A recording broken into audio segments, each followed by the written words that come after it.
Assalamualaikum warahmatullahi wabarakatuh. Kembali lagi dengan saya Muhammad Anwar Aini pada mata kuliah Technopreneurship.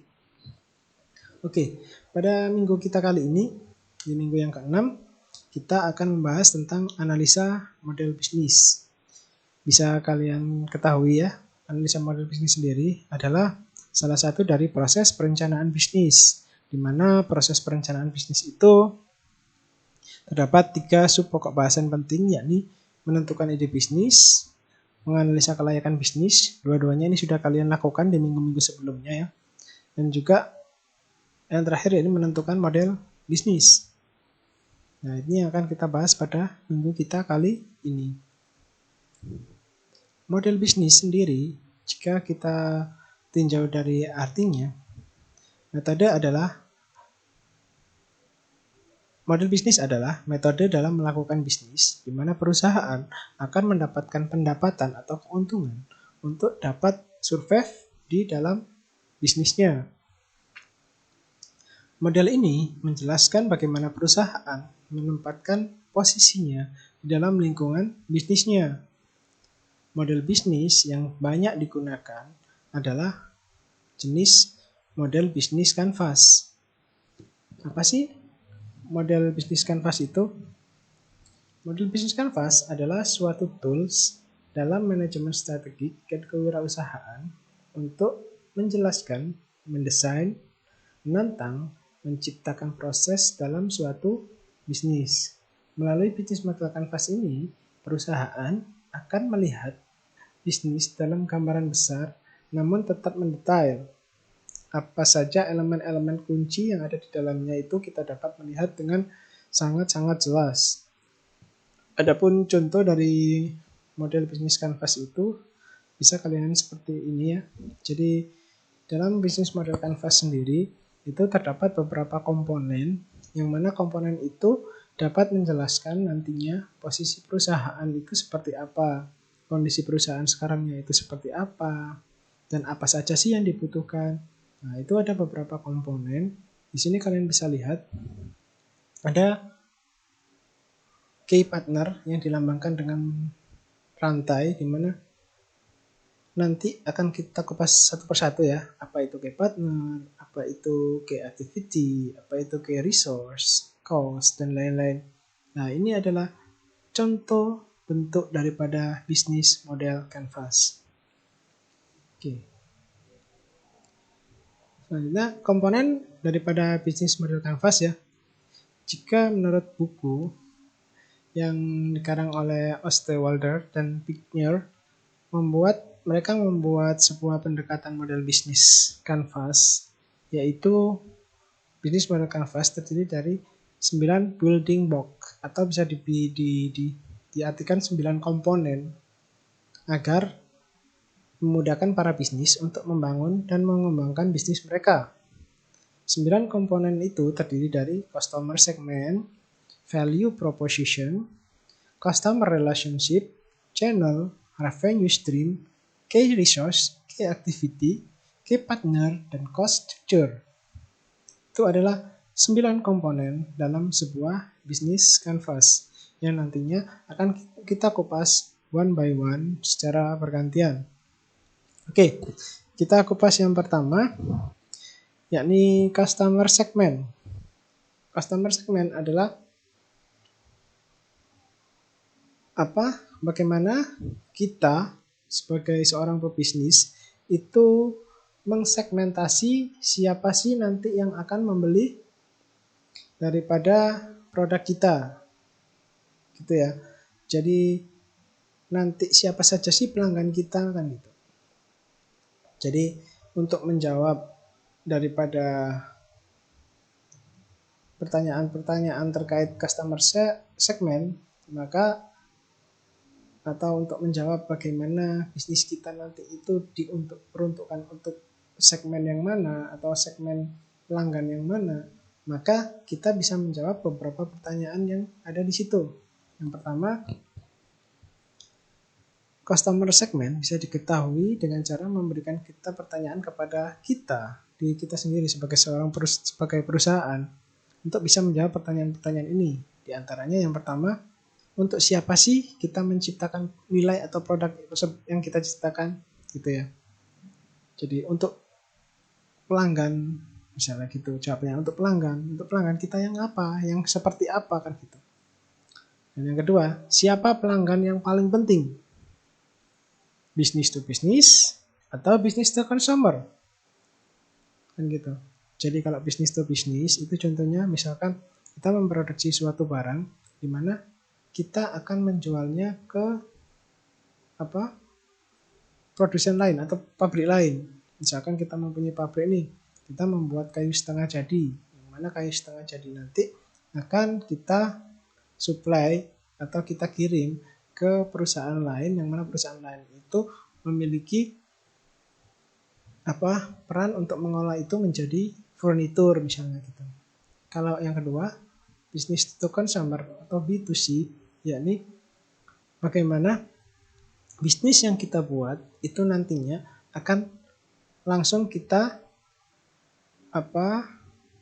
kirimkan atau kita tujukan untuk customer kita. Seperti itu. Yang ketiga, yang tidak kalah penting digunakan untuk melakukan segmentasi, yakni di manakah para pelanggan kita tinggal, berapa usia mereka, bagaimana mereka berinteraksi dengan produk atau jasa, apa sih yang menjadi kebutuhan mereka, kan itu beberapa hal yang sangat penting dan mendasar. Dan tidak lupa yang sangat penting adalah bagaimana menentukan harga atau mensegmentasi customer kita berdasarkan harga atau pengeluaran mereka. Jadi jangan sampai kita melakukan jualan nih, tetapi apa yang kita jual itu dinilai terlalu mahal oleh para pelanggan kita. Seperti itu. Jadi dari situ nanti kita bisa mensegmentasikan para customer kita. Misalkan customer kita nanti itu untuk skala bisnis atau skala langsung customer, atau nanti segmentasinya itu menggunakan customer tingkat menengah ke atas atau menengah ke bawah. Itu bisa dilihat dari komponen yang pertama ini atau komponen customer segment. Selanjutnya yakni proposisi nilai atau value proposition. Proposisi nilai adalah sebuah hal yang menggambarkan bagaimana pelanggan dapat beralih dari suatu perusahaan ke perusahaan lain melalui produk atau layanan yang kita tawarkan, yang mana layanan nantinya itu diharapkan merupakan sesuatu layanan yang memiliki nilai plus jika dibandingkan daripada komponen atau kompetitor-kompetitornya. Jadi proposisi nilai itu lebih kepada bagaimana pelanggan itu menilai produk kita, bahwa produk kita ini memiliki nilai plus jika dibandingkan dengan produk-produk sejenis atau kompetitor-kompetitor produk atau jasa sejenis, seperti itu. Jadi keunggulan produk kita itu di mananya sih? Nah, seperti itu. Nah, untuk tipe daripada value proposition sendiri itu ada beberapa tipenya. Jadi value proposition yang pertama yakni tipenya news. News itu merupakan sebuah produk baru yang diciptakan yang belum pernah ada sebelumnya dan memiliki keunikan tersendiri. Jadi kalau ini sudah pasti merupakan sebuah produk yang memiliki nilai ya, karena produk ini merupakan produk yang baru atau belum ada sebelumnya, seperti itu. Sedangkan yang kedua yang menjadikan value proposition sendiri, yakni yang kedua adalah performance. Bagaimana kita meningkatkan suatu produk atau layanan yang ditawarkan, di mana diharapkan dengan performance yang lebih baik, seseorang atau pelanggan itu bisa memberikan nilai tersendiri bagi produk kita. Yang ketiga, customization, yakni bagaimana perusahaan dapat menyesuaikan produk atau jasa sesuai dengan kebutuhan pelanggan agar kita mendapatkan nilai lebih dibandingkan produk-produk yang lain. Yang keempat, getting the job done. Bagaimana kita membuat sebuah produk yang benar produk itu nantinya dapat memiliki fungsi untuk membantu pelanggan menyelesaikan masalah-masalahnya atau pekerjaan-pekerjaan mereka. Selain itu, ada lagi yang bertipe desain. Jika tipe desain ini biasanya value proposition dari tipe desain adalah dengan memiliki desain yang menarik, maka suatu produk akan memiliki nilai proposisi yang lebih baik daripada produk-produk lain. Tapi sebuah desain sangat sulit diukur karena setiap individu memiliki pendapat masing-masing. Misalkan si A bilang produk ini loh, desain seperti ini loh lebih baik. Sedangkan yang orang B biasanya oh enggak, lebih bagusan yang ini kan gitu. Soalnya itu lebih kepada selera ya kalau desainnya. Oke, selanjutnya yakni brand. Pelanggan dapat menemukan atau memberikan nilai sebuah produk dari merek yang telah dikenal oleh masyarakat luas. Jadi contohnya di sini adalah misal kita membuat sebuah ayam goreng kriuk nih. Yang mana ayam goreng kriuk itu jika kita jual biasa harganya 5.000. Tapi apabila kita memberikan brand di ayam goreng kita, misalkan kita join franchise sama geprek bensu gitu ya. Jadi otomatis nanti apa yang kita jual itu akan memiliki nilai plus atau lebih mahal, bisa jadi lebih mahal daripada produk sejenis. Meskipun bahan dan juga apa yang kita gunakan sama, karena mereka bahan ini memiliki brand. Seperti itu. Jadi yang dimaksud nilai brand di sini adalah nilai nilai angkat daripada produk, sehingga produk ini bisa mendapatkan benefit lebih dibandingkan produk-produk lain sejenis karena memiliki brand yang sudah dikenal oleh masyarakat luas. Tipe selanjutnya yakni tipe harga. Bagaimana harga dapat ditentukan oleh pesaingnya dan menjadi dasar dalam menentukan harga produk yang ditawarkan. Dalam hal ini, pelanggan dapat menjadi sensitif terhadap harga. Yang dimaksud harga di sini bagaimana kita sebelum menentukan sebuah harga, kita harus mengetahui bagaimana sih pesaing-pesaing kita, atau paling enggak kan kita tahu harga pasarnya itu seberapa, sehingga kita nantinya kalau waktu menjual tidak melebihi daripada harga pasar.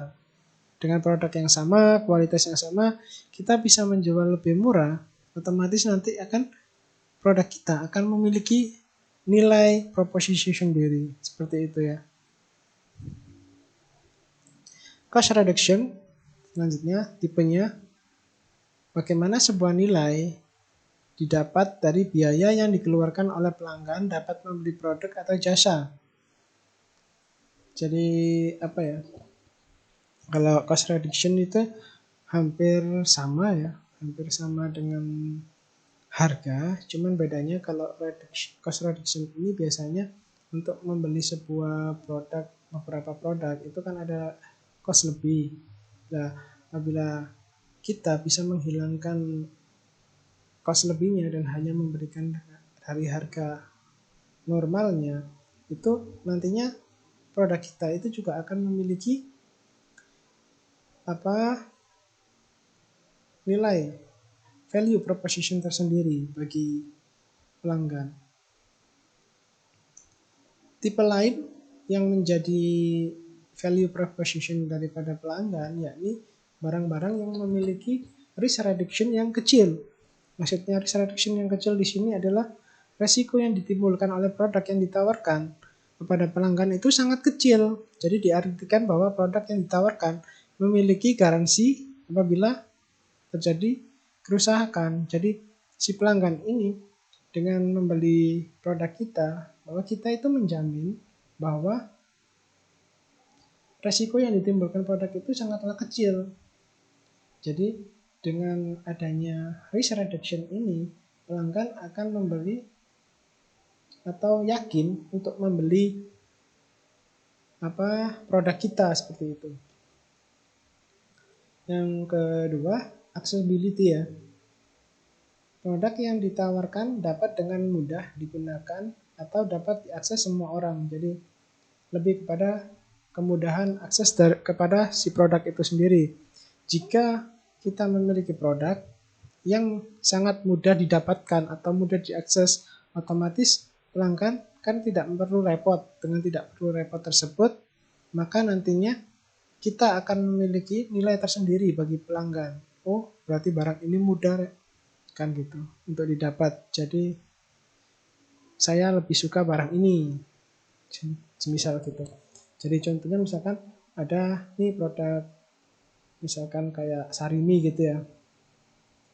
Ada mie A yang mana menawarkan harga 5.000. Mie merek B juga harganya 5.000. Akan tetapi mie yang produk B itu jauh lebih mudah didapat daripada mie yang merek A. Nah, otomatis orang sebagai pelanggan kita kan akan memilih produk yang B nih, karena lebih mudah diakses, kan seperti itu.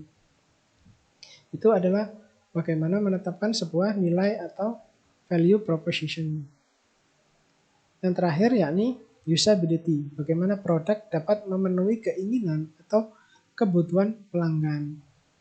Dan pelanggan akan merasa nyaman dengan adanya kehadiran daripada produk tersebut. Nah, itu adalah tipe-tipe daripada value proposition. Ada beberapa pertanyaan yang dapat membantu untuk menentukan value proposition. Di antaranya yakni yang pertama, apa value yang akan ditawarkan kepada pelanggan? Jadi, apakah nilai yang akan kita tawarkan ke pelanggan itu sih nilai yang mana dari beberapa nilai tadi? Apakah akan memberikan tingkat resiko yang sangat rendah, aksesibilitasnya, atau tipe-tipe yang lain? Itu yang mana sih yang akan kita berikan ke pelanggan kan gitu. Yang kedua, apa sih masalah daripada si pelanggan tersebut? Apakah kita dapat menyelesaikannya? Kan seperti itu. Lalu, apakah keunggulan kompetitif daripada perusahaan kita jika dibandingkan perusahaan yang lain? Kebutuhan pelanggan mana yang bisa kita puaskan? Lalu, bundle produk jasa apa yang kita tawarkan kepada setiap produk, setiap segmen pelanggan.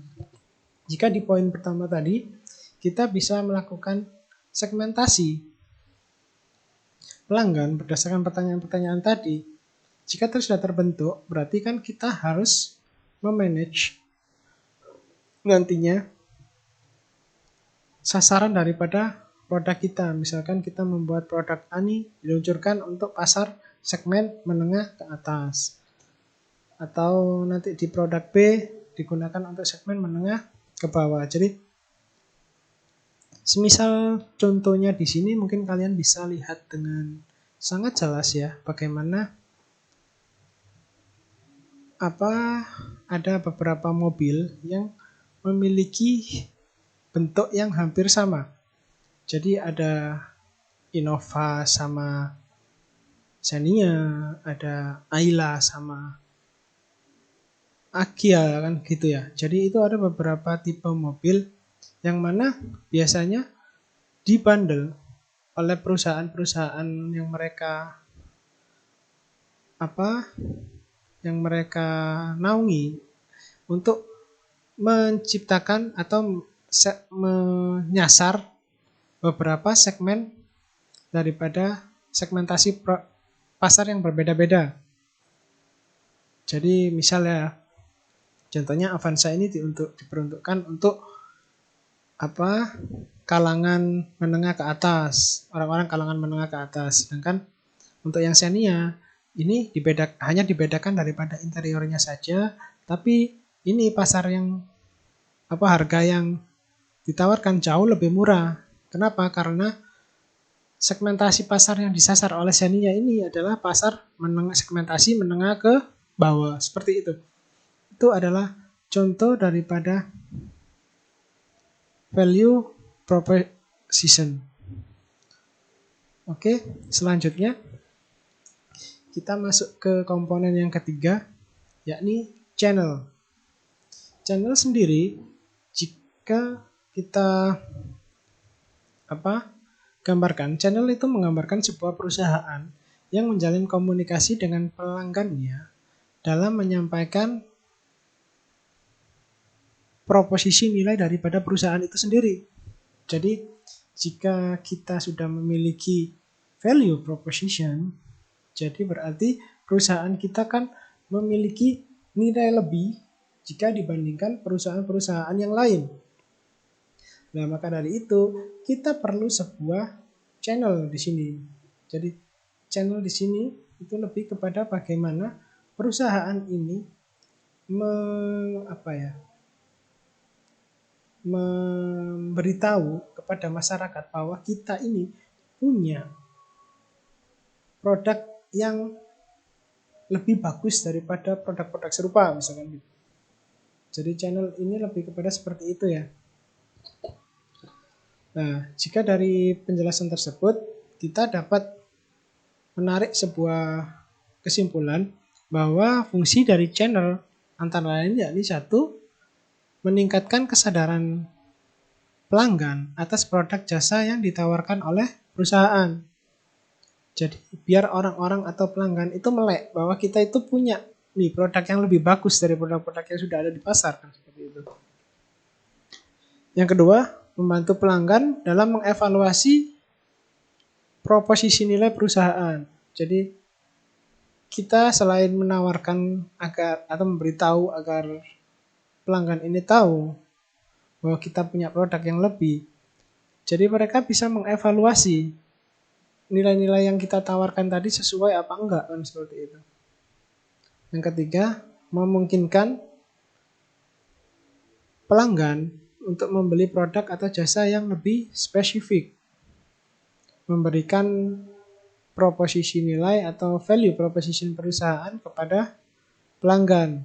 Dan yang terakhir yaitu memberikan layanan pendukung pasca pembelian kepada pelanggan dengan mengetahui kebiasaan-kebiasaan pelanggan. Jadi dengan adanya channel ini kita tahu nih bahwa pelanggan ini lebih suka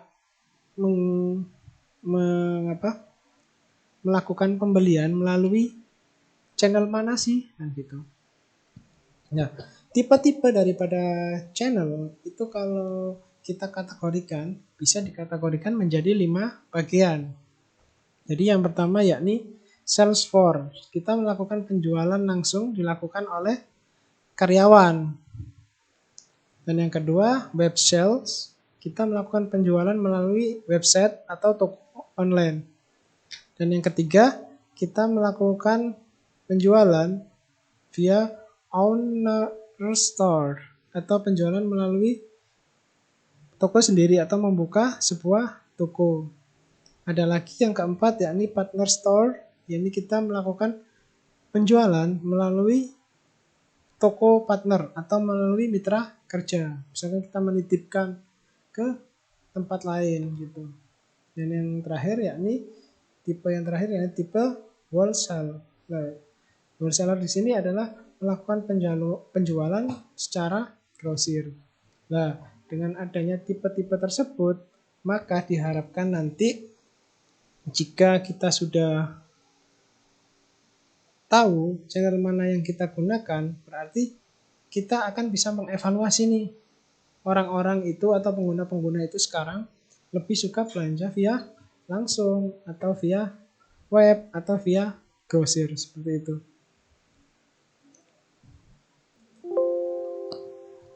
Oke, selanjutnya untuk mengetahui bahwa atau untuk membantu perusahaan dalam menentukan tipe channel yang paling bagus maka perusahaan bisa mengajukan beberapa pertanyaan kepada perusahaan itu sendiri. Di antaranya beberapa pertanyaan yang bisa dijadikan acuan, yakni yang pertama, melalui channel mana kita dapat menjangkau pelanggan? Bagaimana kita dapat meraih pelanggan? Bagaimana channel ini terintegrasi dengan yang lainnya? Channel mana yang bekerja paling baik? Apakah itu website? Apakah itu penjualan langsung? Ataukah penjualan secara grosir? Dan seperti itu. Dan yang keempat, channel mana yang paling efisien dalam pembiayaan? Dalam hal ini channel mana yang paling murah, yang paling banyak diminati oleh pelanggan. Bagaimana kita mengintegrasikan nilai dengan kebiasaan pelanggan itu juga sangat penting. Jadi itu ada beberapa pertanyaan yang bisa membantu kita untuk menetapkan channel mana atau tingkat tempat promosi mana yang paling bagus untuk produk kita yang sudah memiliki value proposition. Yang keempat, yakni customer relationship, yakni bagaimana kita menjaga relationship dengan si customer. Customer relationship dibagi menjadi 6 tipe, yakni personal assistant, dedicated personal assistant, self-service, automated service, community, dan juga co-creation. Itu adalah beberapa customer relationship jika kita bagi menjadi berdasarkan tipenya ya. Yakni yang pertama personal assistant, komunikasi yang terjadi antara pelanggan dengan petugas pelayanan agar pelanggan mendapatkan bantuan selama proses penjualan. Dan yang kedua, dedicated personal service, yaitu seseorang yang khusus melayani pelanggan secara one by one atau secara individu. Self-service, yaitu pelanggan tidak berhubungan langsung dengan perusahaan, tetapi perusahaan menyediakan sarana yang diperlukan oleh pelanggan dalam membantu dirinya sendiri. Automated service, yakni hubungan yang menggabungkan proses layanan mandiri dengan layanan otomatisasi. Community itu lebih kepada bagaimana perusahaan bisa membangun suatu wadah di mana di dalamnya para anggota itu bisa saling berinteraksi, baik itu berupa grup WA, baik itu berupa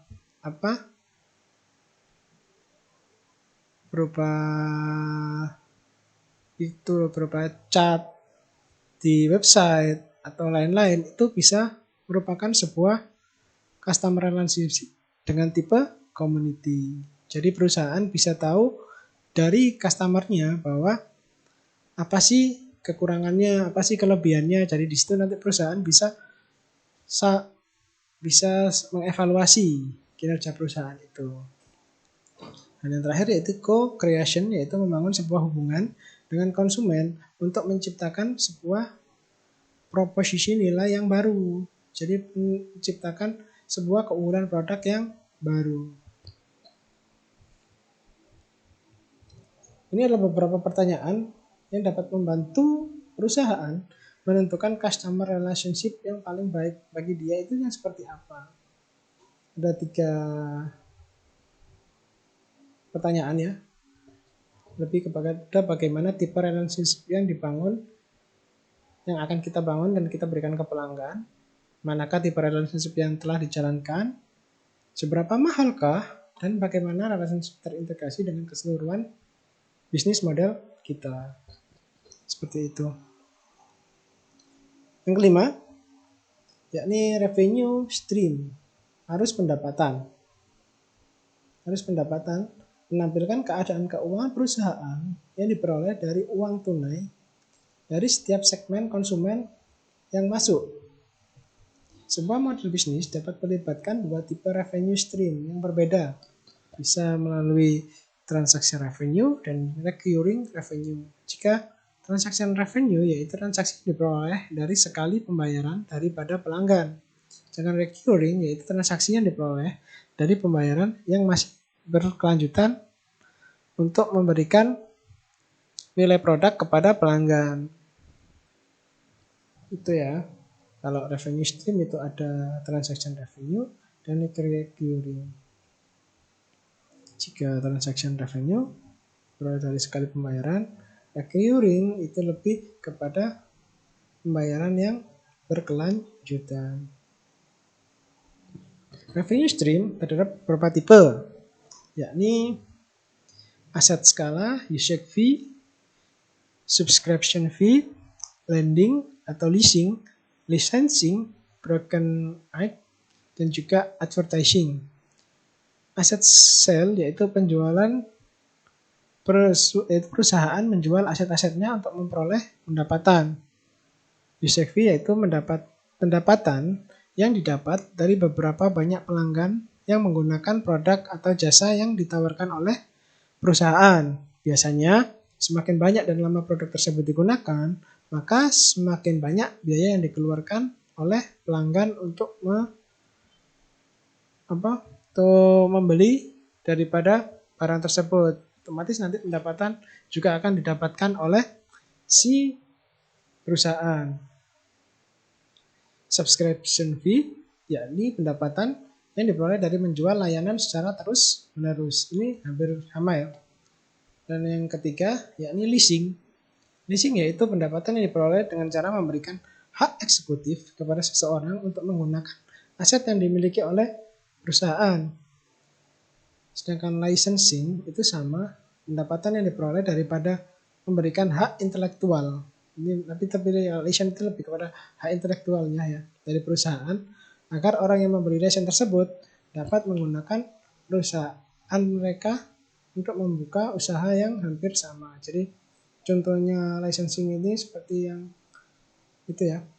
Kalau kita membeli sebuah software, kita harus misalkan software Kaspersky gitu ya. Biasanya kan kita juga diberikan sekalian sama license-nya. Nah, seperti itu. Jadi seperti izin gitu ya Pak license. Broken network fee yaitu pendapatan yang diperoleh dari layanan perantara di mana besar biaya yang diperoleh dari besarnya persentase yang telah disepakati oleh perusahaan dan juga pelanggan. Selain pendapatan-pendapatan tersebut, ada satu lagi pendapatan yakni advertising, yaitu pendapatan yang diperoleh dari mengiklankan sebuah produk atau merek ataupun jasa. Ini beberapa pertanyaan yang dapat membantu menentukan revenue stream, diantaranya yakni untuk nilai apa pelanggan kita mau membayar kepada kita, kan gitu. Untuk apa mereka saat ini mau membayar, bagaimana mereka saat ini membayar, bagaimana mereka lebih suka dalam membayar, seberapa banyak tipe revenue stream berkontribusi terhadap pendapatan keseluruhan perusahaan. Itu beberapa pertanyaan yang dapat membantu pengusaha menentukan revenue stream di perusahaannya.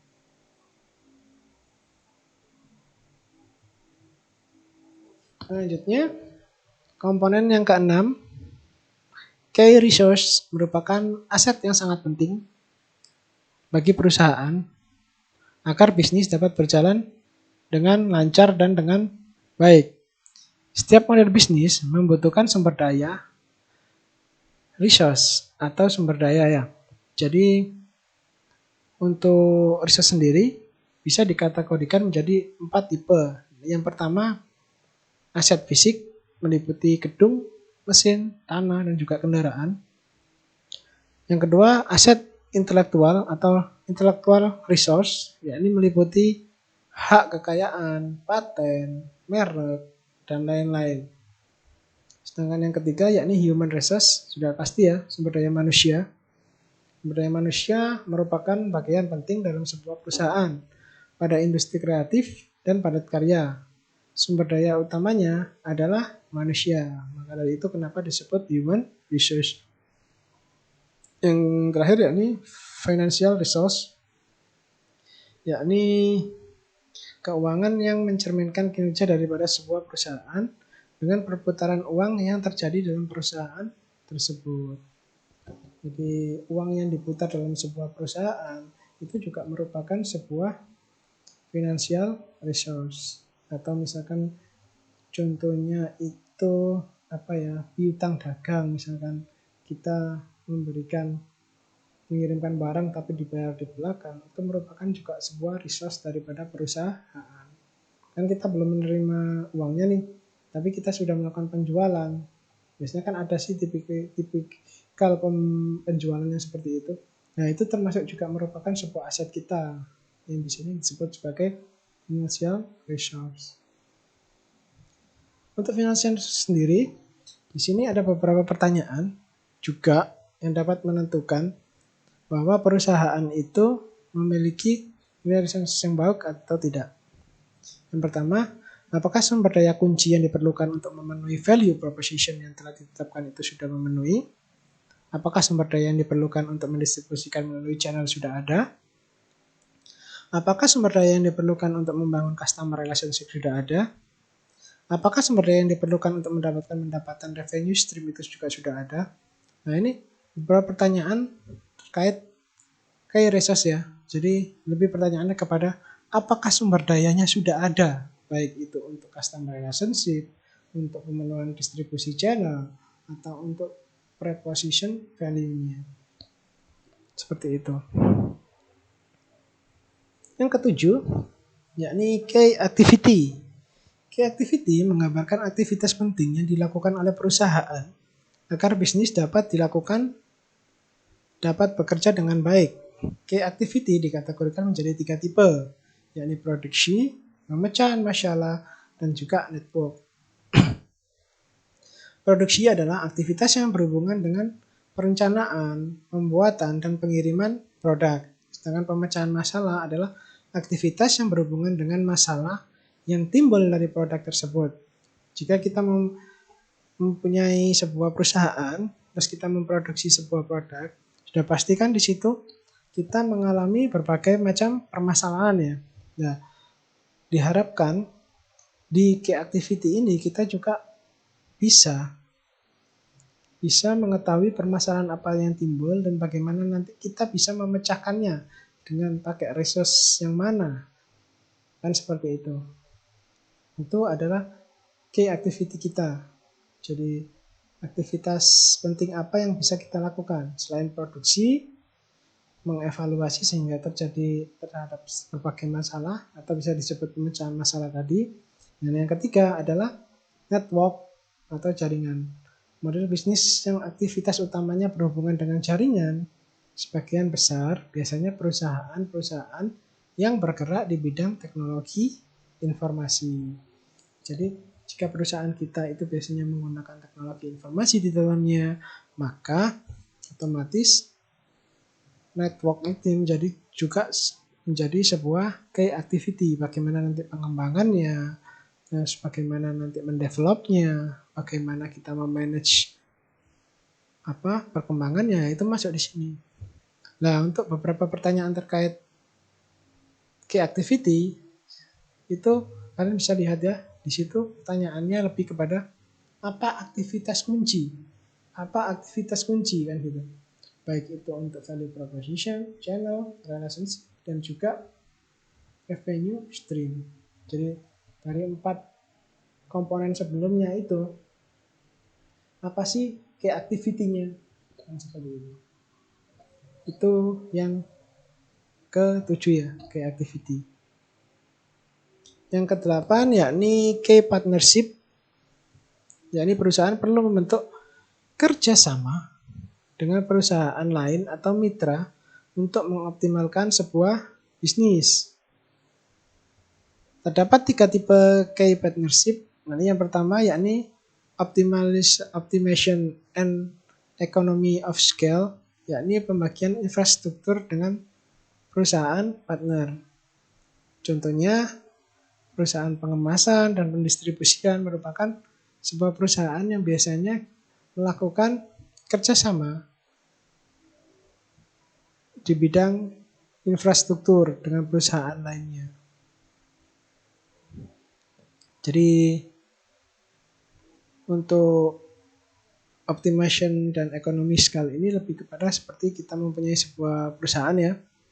Nah, kita menjual sebuah produk yang mana produk kita nanti jika ada yang beli, itu pengemasan dan pendistribusiannya itu kita berikan kepada perusahaan mitra. Seperti kita bermitra sama JNE untuk pengirimannya. Jadi nanti kita bawa barang kita ke JNE, nah yang mengirimkan dan yang melakukan pengemasan itu JNE-nya, seperti itu. Dan yang kedua, reduction of risk uncertainty. Jadi kita mengurangi resiko yang akan timbul atau resiko yang tidak terduga ke depannya. Dengan kita berkolaborasi membentuk sebuah key partnership atau sebuah hubungan kerjasama, maka kita akan bisa mendapatkan produk sesuai, mendelivery produk kita ke pasaran sesuai kebutuhan pasar, namun kita bisa mereduce resiko dengan cara kerjasama. Nah, akan tetapi jika kita melakukan kerjasama, kita tidak boleh mengesampingkan bagaimana kita harus tetap bersaing dengan perusahaan yang kita ajak kerjasama. Jadi kita harus masih memiliki nilai plus jika dibandingkan perusahaan-perusahaan yang bekerja sama dengan kita. Selain itu nanti juga akan memberikan nilai lebih bagi perusahaan kita, kita juga bisa menjaga kualitas produk kita di pasaran.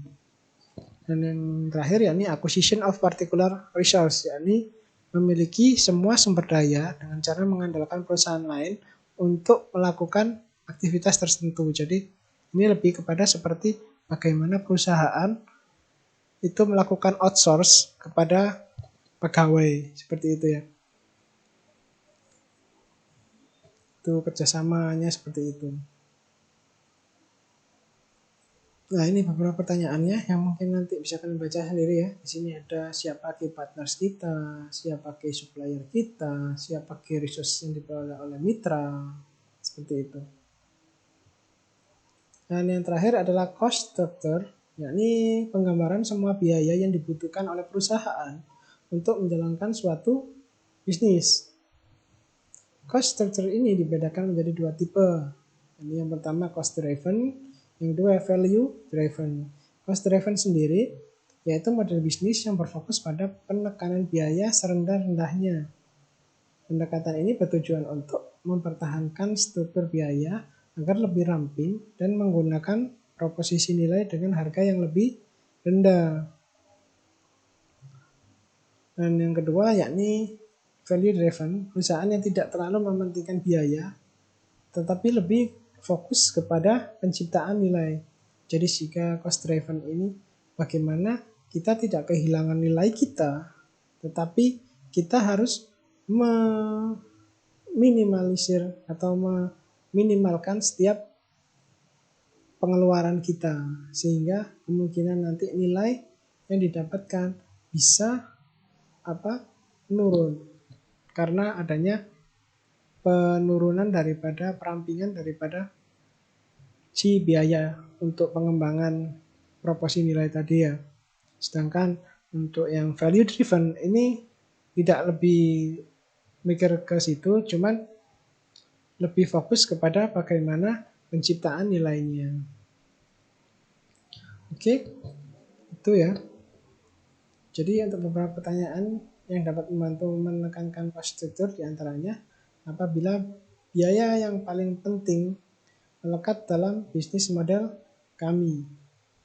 Jadi beberapa pertanyaan yang dapat membantu menentukan perusahaan dalam menentukan cost structure-nya itu yang seperti apa, cost analisis tadi ya, driven atau yang value driven atau cost driven-nya. Jadi orientasinya kepada cost atau orientasinya kepada nilai, kan seperti itu. Jadi nanti dari pertanyaan-pertanyaan ini diharapkan perusahaan dapat menentukan cost structure-nya itu lebih mengarah kepada cost driven atau value driven. Oke, selanjutnya contoh daripada model bisnis canvas. Ya, ini saya berikan sebuah contoh. Contohnya di sini adalah sebuah perusahaan Facebook, World Leaders Social Network atau itu ya, social network yang paling digandrungi sekarang, Facebook. Jadi dari Facebook itu kan sebuah perusahaan nih. Jadi sudah pasti bisa digambarkan dalam bentuk bisnis model kanvasnya.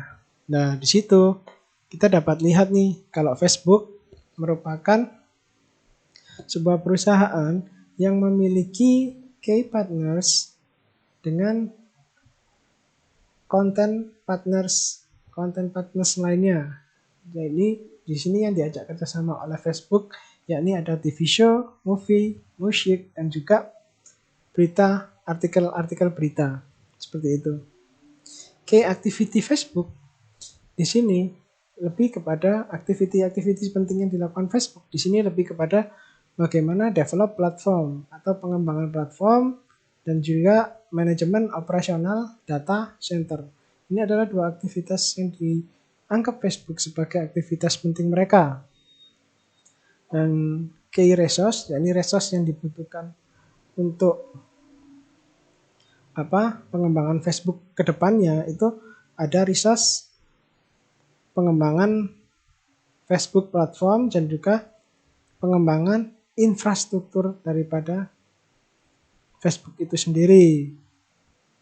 Nah, untuk nilai yang diberikan, nilai propositionnya Facebook itu jika dibandingkan dengan produk-produk jenisnya, produk ini Facebook itu lebih bisa mengkonekkan kamu atau pelanggan dengan pertemanan mereka. Jadi lebih bisa mengekspresikan diri mereka.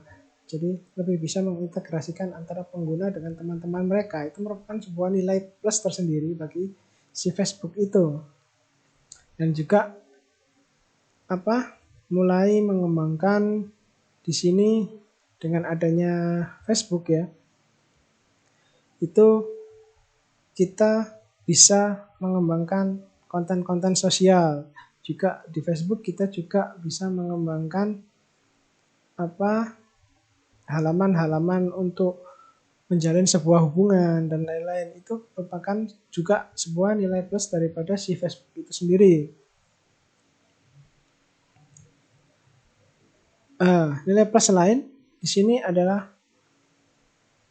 Facebook bisa personalis, jadi lebih privasi ya, lebih personal kepada orangnya, juga social experience, social distribution, dan juga payments. Jadi lebih kepada nilai-nilai plus itu sendiri lebih bisa kepada menjadikan nilai plus Facebook jika dibandingkan dengan aplikasi-aplikasi yang lain. Relationship-nya yakni bisa kepada same site dan juga cross site. Jadi keduanya ini menggunakan network effect yang mana dia dengan melakukan relationship partner dengan baik dengan pelanggan atau pengguna Facebook. Tapi kita pengguna Facebook ya, kita bisa memberikan network effect kepada orang yang sama-sama berada satu lokasi dengan kita atau bisa saling berinteraksi dengan orang-orang yang berada di jauh luar dengan kita. Itu merupakan sebuah bentuk relationship Facebook dengan pengguna. Jadi Facebook juga menyediakan untuk konsultasi itu ya, kalau kita terblokir atau gimana, yaitu merupakan cross site yang mana Facebook itu juga memberikan feedback balik kepada pelanggan sehingga pelanggan itu atau pengguna Facebook itu merasa nyaman waktu menggunakan Facebook. Channel sudah kalian sendiri tahu ya. Channel merupakan sebuah sarana untuk mendistribusikan kepada pengguna bahwa Facebook ini memiliki kelebihan-kelebihan ini gitu ya. Nah, kelebihan channel ini biasanya Facebook menggunakan website, mobile application, Facebook Ad, Facebook Page, dan juga development tools yang bisa digunakan untuk mengenalkan value proposition Facebook kepada pengguna. Nah, di sini sudah jelas bahwa segmen customer yang disasar oleh Facebook yakni pasar orang-orang yang menggunakan internet. Orang-orang yang mau mengiklankan sesuatu dan juga pengembang-pengembang daripada aplikasi yang diharapkan nantinya bisa memberikan benefit berlebih bagi perusahaan Facebook. Selain itu di sini juga digambarkan cost structure-nya ya, yang mana untuk pengembangan Facebook ke depannya itu ada beberapa cost yang perlu ditingkatkan, yakni ada data center, pembiayaan untuk data center, pembiayaan untuk marketing, pembiayaan untuk riset, dan juga pengembangan aplikasi, dan juga pembiayaan untuk general administratif. Revenue yang didapat bisa kita lihat ya, bisa kalau dari internet user kita atau Facebook tidak dapat apa-apa, tapi dari iklan dan juga developers itu mereka mendapatkan dua penghasilan ini. Itu contoh daripada bisnis model Canvas. Jadi kalau misalkan kalian bingung, kalian tinggal seperti ini ya, key partner. Kalian cari di sini key partnership. Key partner adalah keterangannya ini. Perusahaan perlu membentuk kerjasama dengan perusahaan mitra. Berarti di sini, kalau di contoh ini, Facebook itu bekerja samanya untuk pengembangan bisnisnya itu dengan TV show, movie, musik, dan lain-lain. Terus, misalkan kalian bingung terkait apa sih key activity? Nah, kalian cari nih, key activity itu apa? Kan gitu.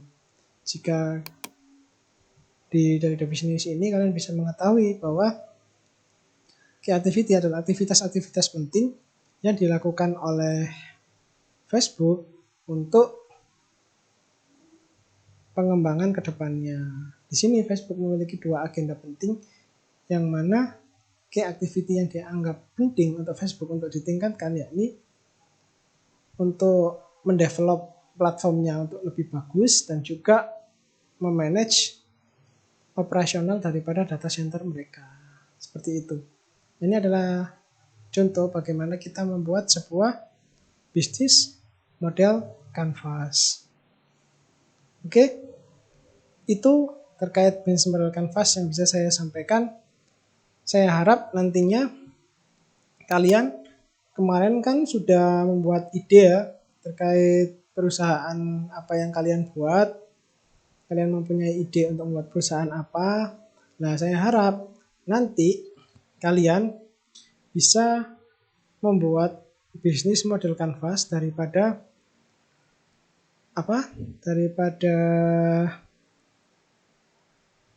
ide bisnis yang telah kalian buat sebelumnya gitu. Jika kalian misalkan kemarin kan ada yang membuat persewaan itu ya, persewaan tukang ke rumah-rumah. Nah, itu nanti kalian gambarkan tuh ke dalam sebuah bisnis model Canvas seperti ini ya. Jadi key partnernya siapa, key activitiesnya siapa, resource yang dibutuhkan itu apa aja. Nah, nanti kalian gambarkan seperti ini. Itu mungkin nanti untuk kejelasan tugasnya lebih lanjut, mungkin nanti bisa saya share di Google Classroom atau nanti bisa saya berikan di kolom tugas ya. Jadi untuk bila nanti teman-teman ada pertanyaan, kalian bisa chat langsung saya atau kalian bisa langsung tanya di Google Classroom. Oke, itu dari saya. Saya harap apa yang saya sampaikan hari ini bisa bermanfaat buat kalian ya, terutama bagi teman-teman mahasiswa yang ingin mengembangkan bisnisnya. Jadi dari sini saya harap kalian bisa berkembang menjadi seorang technopreneur yang baik. Oke, untuk minggu ini saya cukupkan sekian untuk materinya. Oke, materi analisis bisnis ini saya akhiri. Terima kasih sudah ikut dalam kelas saya pada minggu kita kali ini. Terima kasih. Saya akhiri. Assalamualaikum warahmatullahi wabarakatuh. Selamat sore.